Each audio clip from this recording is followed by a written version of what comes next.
Hello, my name is Amee, and my group and I decided that each of us were going to pick two different Indigenous women, one from the United States and the other one from our choice. My group members are Winetta, Nicole, and Justin. We all decided to either talk about similarities or the differences, or both between the two Indigenous women that we chose. So I chose to talk about Zitkala and Rigoberta Menchu. Zitkala was born Yankton Indian Reservation in South Dakota. She was a writer, editor, translator, musician, educator, and a political activist. She attended the Whites Indian Manual Labor Institute for 3 years. She was forced to pray as a creator and cut her traditionally long hair. She studied piano, violin at Whites Indian Manual Labor Institute. She wrote many articles, several works, documents, political writings, and gathered traditional stories for children. She created the Indian Welfare Committee of the General, was an activist in the 1920s, and gave speeches on the inequality of women's rights and helped create Indian welfare. She was a co-founder of the National Council of American Indians and served as its president until her death in 1938. Rigoberta Menchu was born in Las Chimal, Quiché, Guatemala. Is a Quiché Guatemala rights activist and feminist who ran for president of Guatemala in 2007 and 2011. She is a mix of both her parents and believes in many teachings of the Catholic Church, but also retaining her Maya culture. Unfortunately, her family was murdered by the Guatemala army and her father was killed by the Spanish embassy. She fought for justice alongside her father and was faced discrimination for wanting to join her male family members. She worked as an activist campaigning against human rights violations committed by the Guatemala during the country's civil war. She was the first Maya Indigenous woman to ever run as a Guatemala election but was defeated in the first round. She served as the President's Goodwill Ambassador for the 1996 Peace Accords. She raised awareness for issues including political and economic inequality and climate change. She also wrote many books, as you see listed here. I chose to find the similarities between Zitkala and Rigoberta. They both were great writers. They ran for president, they were political activists and feminists, and both worked on campaigns against human rights. They gave amazing speeches, had a traumatic experience while growing up. They both sadly had to face discrimination, and no matter what situation they went through, they both fought for their justice and the justice for their community. Those were my slides, and I'll pass it to Winetta. Hi, I'm Winetta, and I will be presenting about Haunani-Kay Trask, who is native Hawaiian individual. And then my second individual is Nancy Ward, who is a Native American woman. So for both individuals, I've added 2 quotes that embody what they fight for. So Haunani said, "We are not American. We will die as Hawaiians. We will never be American." This is from her speech, just a portion of her speech. She said at the one of the protests that she was fighting for. So what to know about Haunani-Kay Trask? She is a poet, author, professor at the University of Hawaii, Manoa. She's the founder of Kamakakuakalani Center. That's also at UH Manoa. She remained a director there for 10 years. This institution teaches about the history and politics of Hawaii, some of which really focuses on the colonization of Hawaii. She led the Hawaiian sovereignty movement and she advocated for the Hawaiian independence. And as I said, she is a big figure, educator of Hawaii's history and politics, especially colonialism. And for our next person, her name is Nancy Ward. Her quote is from one of her speeches. She advocated for oneness, the peace treaties between or oneness of the American colonists and the Native American people. She said, "Let your women's sons be ours and our sons be yours," supporting this peace and oneness. So what to know about her? She is from the Cherokee tribe. She was a niece to a Cherokee chief. She rose to power when she was 17. That's when she She was already married and a mother of two. When her husband died at war against a battle with the Creek Nation, she took up a rifle and led the tribe into victory. So because of her courage and leadership, she was named Kigao. I believe that's how you pronounce it. It refers to individuals who are believed to be able to speak to authorities of the spirit world. She led the Women's Council of Clan Representatives, which was one of the two political bodies that governed the Cherokee Nation. And during the white settlements, Nancy and her uncle counseled restraint, patience, and peace. While she was advocating for peace, her cousin dragged the war against the colonists. He planned a raid on the white settlers, but Nancy, behind the scenes, she released a white prisoner and sent him to warn the white community, and 13 of Cherokee men lost their lives and a white woman was taken into the village. Nancy also fought for her release. So while the Cherokee and Americans were fighting against each other during the American Revolution, Nancy was always pushing for peace, getting along with the Americans. She believed in oneness, as I mentioned before, and she wanted to establish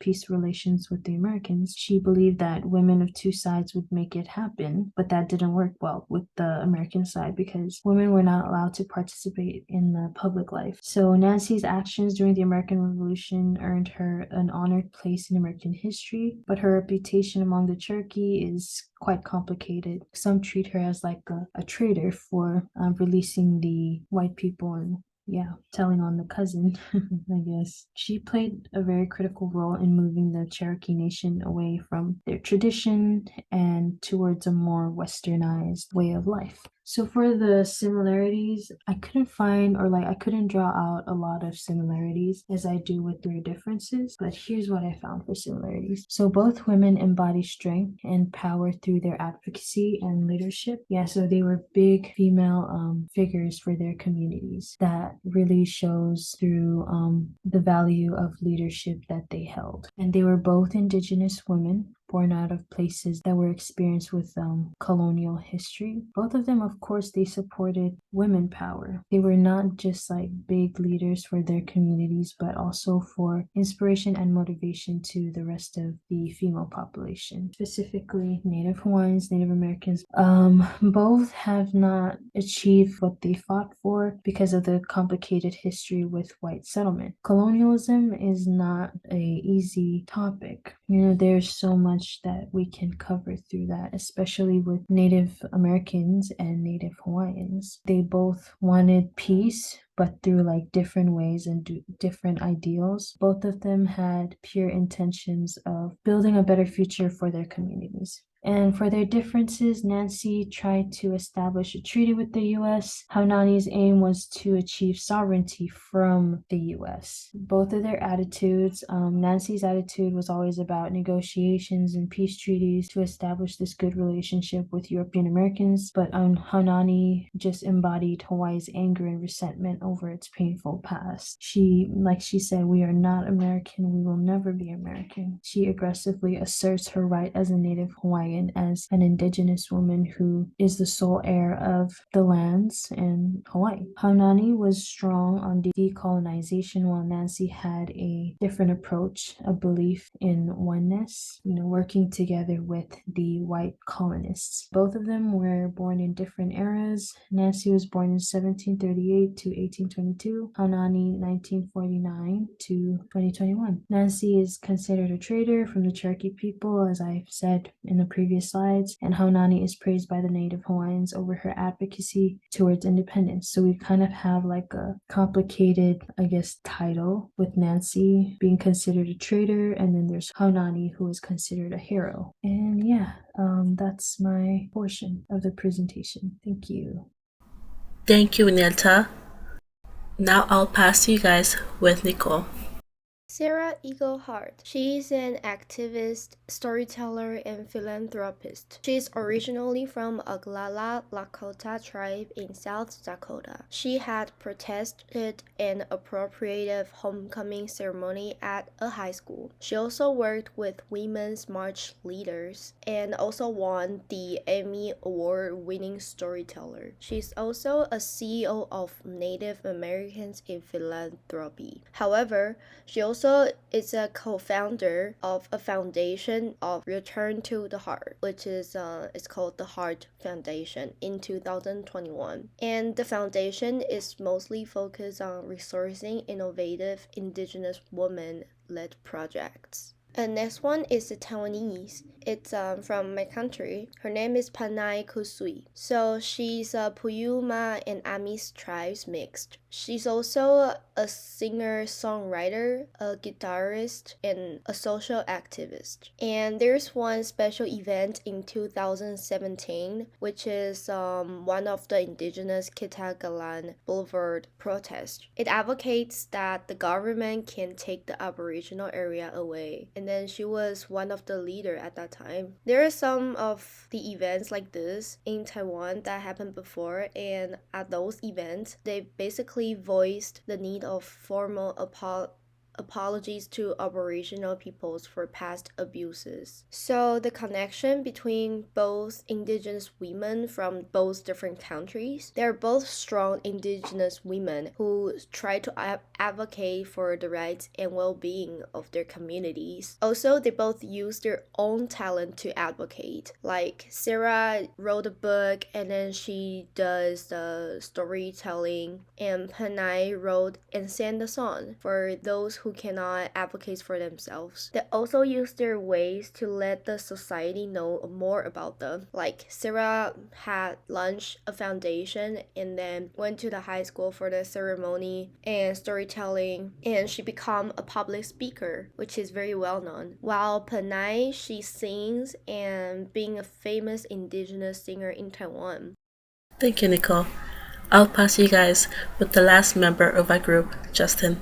Hey guys, I'm Justin, and I will also be talking about two Native American women and some connections and roles I have found between them. So the first Native American woman I have chosen would be Paulette Jordan. Paulette Jordan was a very young woman who was born in Coeur d'Alene, Idaho, attended University of Washington. She is also part of the Coeur d'Alene tribe in Idaho. She is a politician and activist. She served in Idaho House of Representatives and was a member of the Idaho Democratic Party. Most importantly, she was the first Native American woman to run for governor in Idaho, and she was also young, but she lost that battle, but later on became the first Native American woman to be in the U.S. Senate. The next woman I have chosen would be Fiamē Naomi.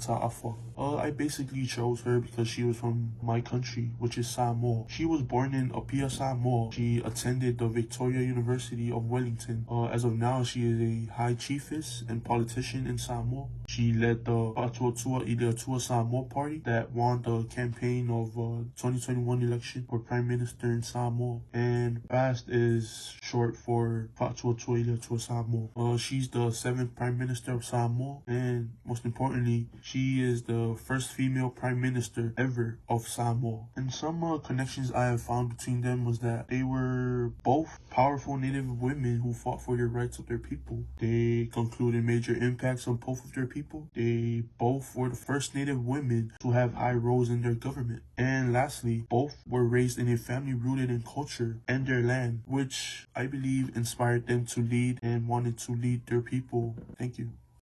Thank you. These were the Indigenous women that we chose to search up and talk about.